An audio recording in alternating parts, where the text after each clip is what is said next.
Bismillahirrahmanirrahim. Assalamualaikum warahmatullahi wabarakatuh.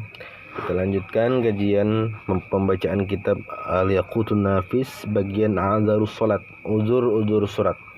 Qala al-mu'allif rahimahullah ta'ala wa nafa'ana bihi wa bi 'ulumihi fid dharain amin. Wa qala a'udzu billahi minasyaitonir rajim. Bismillahirrahmanirrahim. A'dzarus sholati, bermula ini yaitu uzur salat. A'dzarus sholati, bermula uzur salat. Arba'atun, yaitu ada 4. An-naumu, pertama tidur, wan nisyanu, dan lupa, wal jam'u, dan menjamak salat, wal ikrahu, dan dipaksa. Di situ ada catatan kaki nomor 8, al-darus salat nomor 8, ay al-asya'u allati tadfa'u isma ta'khiri sholati an waqtiha, yaitu sesuatu atau perkara-perkara yang menolak berdosanya kita mengakhirkan sholat daripada waktunya atau tidak mengerjakan pada waktunya, tidak berdosa. Itulah yang disebut dengan uzur.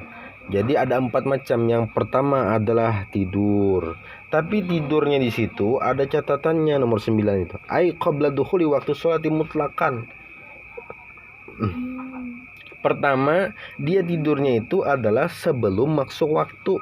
Kalau sudah azan kemudian dia tidur, maka di situ tidak bisa dikatakan uzur sholat, maka dia berdosa.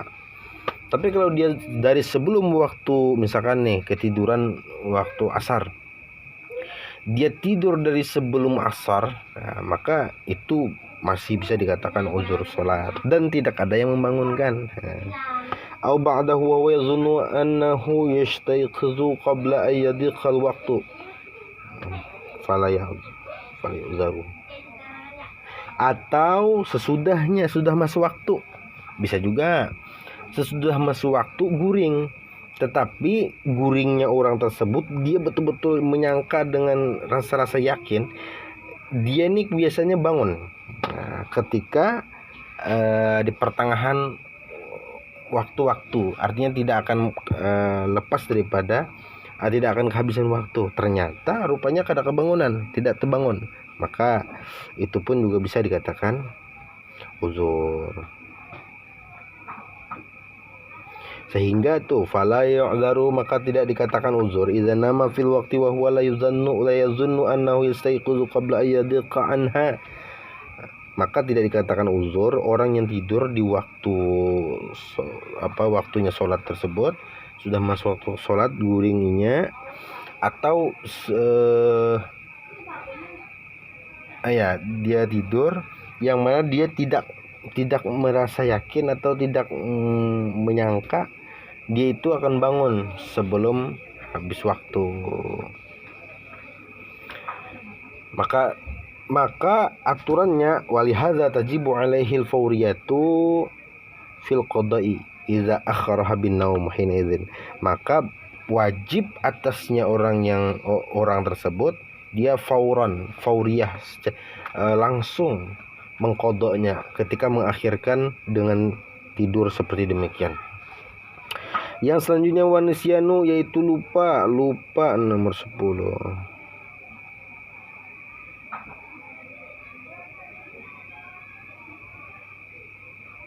Ya, lupa, bukan lupa yang disengaja. Wal jam'u, dan menjamak, jamak takhir bisa farin au maradin, atau sebab safar perjalanan atau karena sebab sakit. Wal ikrah, dipaksa. Itulah 4 penyebab daripada uzur salat. Kita lanjutkan as-salatul muharramatu min haitsul waqti. As-salawatul muharramatu, bermula ini yaitu salat yang diharamkan, min haitsul waqti, daripada sekira-kira tinjauan waktu. Tahrumu, haram, as-salatu, salat, allati, yang la sababa, tidak ada sebab itu mawjudlah baginya, lati. Au laha sababun mutaakhirun, atau baginya itu ada sebab yang mutaakhirun, yang kemudian, fi ghairi harami Makkah, selain di tanah haram Mekah. Jadi pasal ini menjelaskan tentang solat yang diharam, waktu-waktu yang diharamkan solat tanpa sebab, tanpa sebab. atau tidak ada sebab yang mutaakhir yang kemudian datangnya.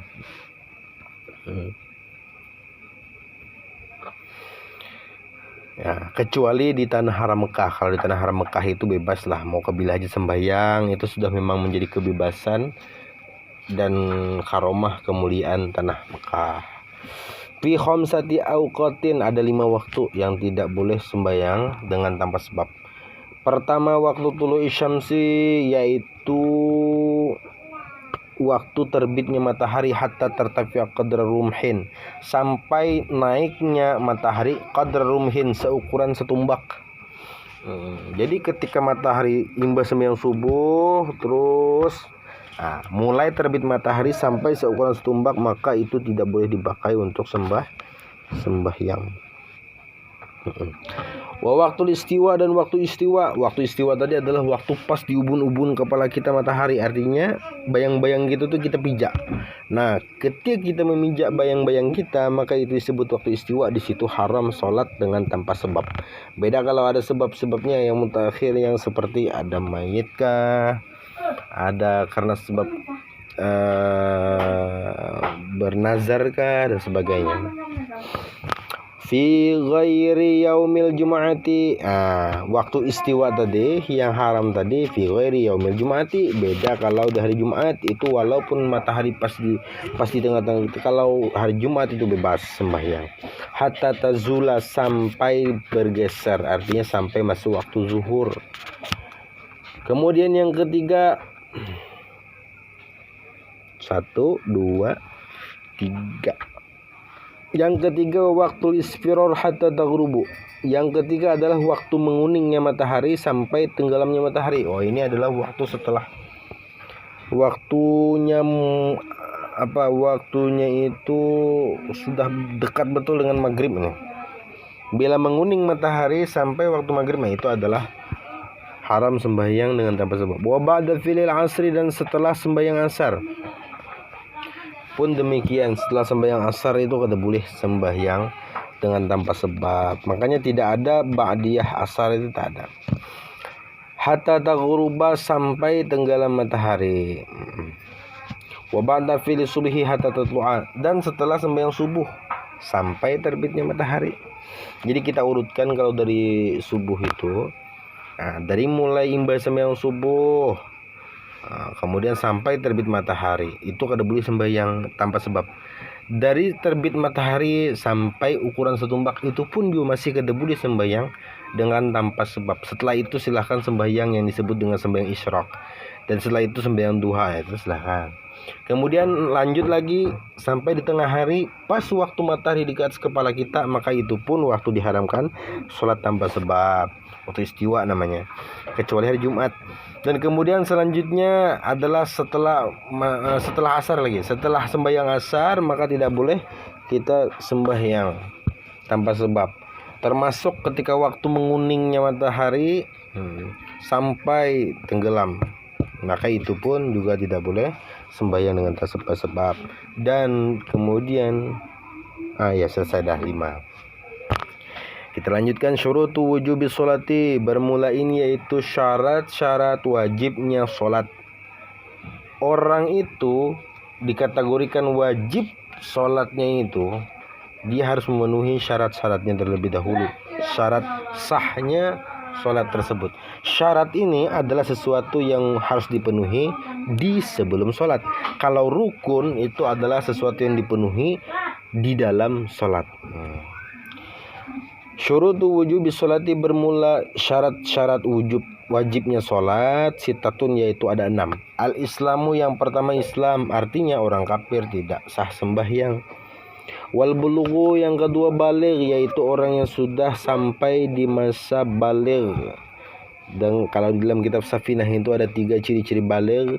Yang pertama adalah mimpi kalau bagi laki-laki, kemudian perempuan haid, atau bagi keduanya itu sudah berumur 15 tahun.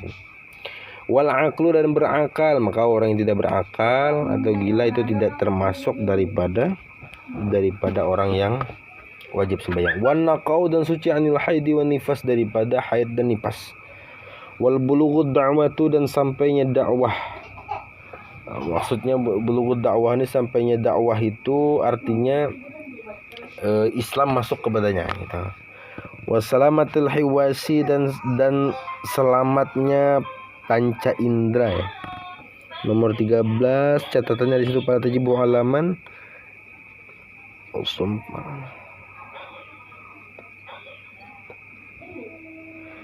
ya, yang tidak selamat hiwasi anunya panca-panca inderanya.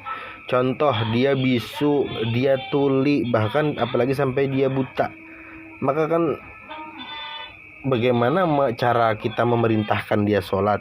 Bagaimana cara kita mengajarkan dia cara sholat? Sedangkan dia dia tuli, tidak mendengar, mengandalkan tulisan. Dia buta, mengandalkan ucapan kita. Dia tuli. Tambah lagi dia bisu. Nah itu, maka itu adalah syarat wajib sholat. Kemudian selanjutnya arkanus sholati, hadza, bermula ini yaitu rukun-rukun sholat. Insyaallah kita lanjutkan di pertemuan selanjutnya. Wallahu a'lam bishawab.